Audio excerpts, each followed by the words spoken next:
Liturgically speaking, we are moving quickly toward the end of the church year. We begin the next church year with Advent.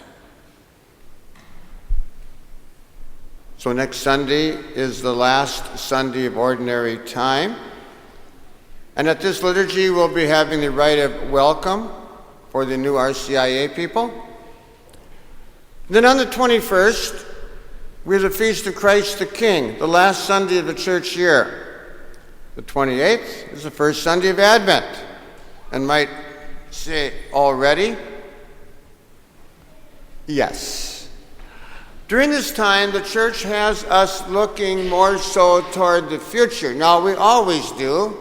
There's this mixture of past, present, future, but a particular looking toward the future.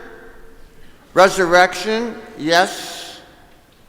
We'll do some of that a little bit later here today. But right now, as we remember those who have died, whether those during this past year as part of the parish, those who have been members of the Parish Council of Catholic Women being recognized today, other friends, relatives over the years. This book right down here has 366 pages, and all of those who have been buried from St. James are in that book, listed under their day of death. And then we have this book over here in which you are writing in this year during November, those who you want to in a particular way remember who have died recently. And so we remember, we listen to the scriptures, we celebrate Eucharist today, and we look toward the future. Scriptures today, briefly, the book of Maccabees was written maybe 150 years before Jesus, one of the very later ones. Very later. Is that proper English? Well, whatever. In a sense, there were 7 martyrs. We didn't call them martyrs back. This is before the time of Jesus now. They died for what they believed. They believed in God, and they died, were put to death rather than to discount that belief.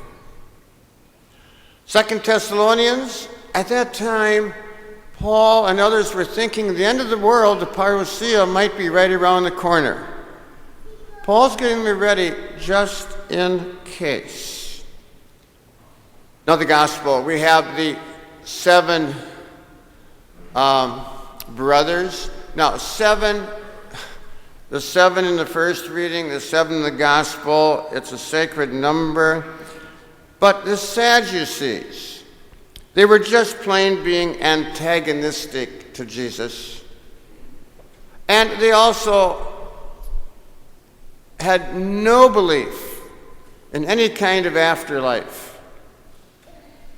And so they were really pushing him, and he responded, but I'm not going to get all involved in what they were saying because they were just trying to be antagonistic. Now, there is within the human spirit a will to live. Not only our earthly life, but beyond. And most people want to make a difference in their earthly life. But how I approach life today, how I approach death, has a lot to do whether or not I believe in an afterlife. Some don't. Many do. More specifically for Christians, how you and I approach life and death is significantly determined by our belief, which is a fundamental belief in the resurrection of Christ, and therefore our own participation in that resurrection. Now, this doctrine of resurrection has an interesting history. I grew up, and I'm presuming you did too, thinking that Abraham and Sarah and Moses and Saul and David and Isaiah and Jeremiah and all the prophets and all of those back in that time, that they all believed in an afterlife. Well, they didn't. They didn't. That might sound strange, but they didn't. In general, they thought the only way they would continue on in life after death would be through their children that they left behind.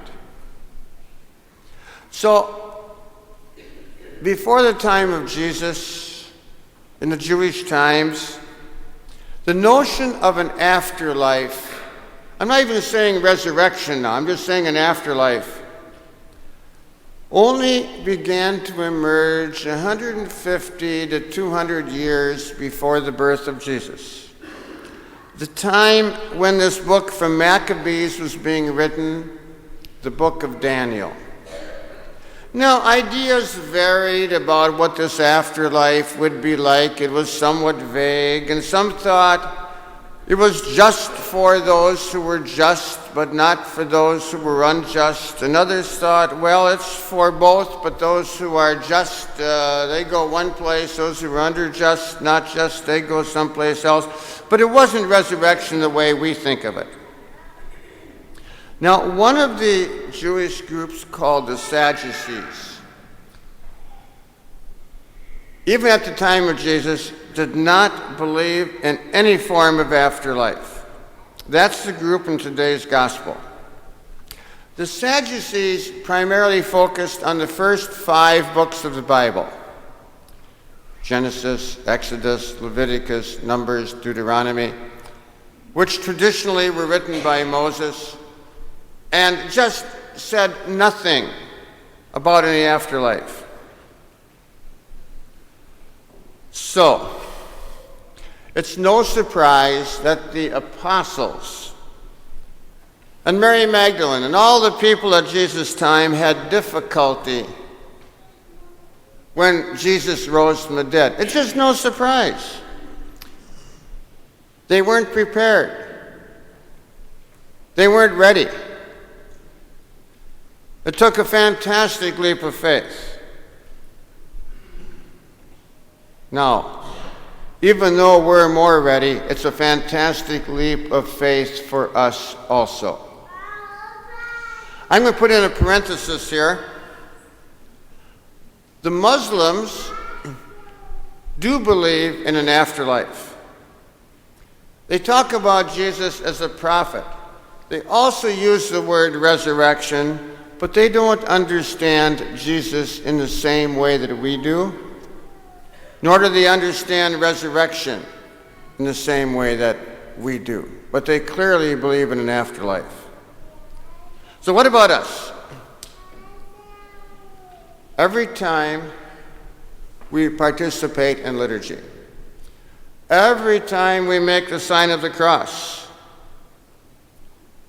we proclaim our belief in the resurrection. Belief in the resurrection makes us messengers of hope in the present. It determines how we live our lives. And because we believe in the resurrection, which is absolutely fundamental, there's no way we can say that we do not believe in the resurrection and say that we're Catholic. It makes no sense.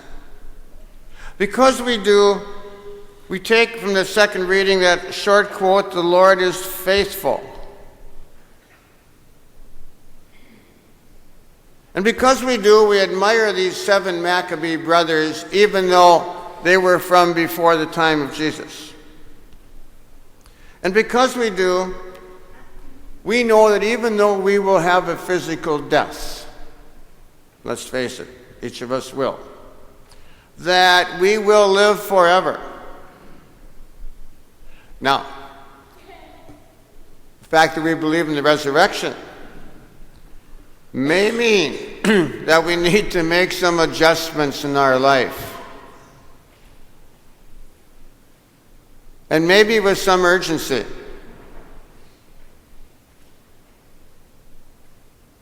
But this is the time of the year when we look toward the future, the resurrection more, how that impacts our life today and down the line.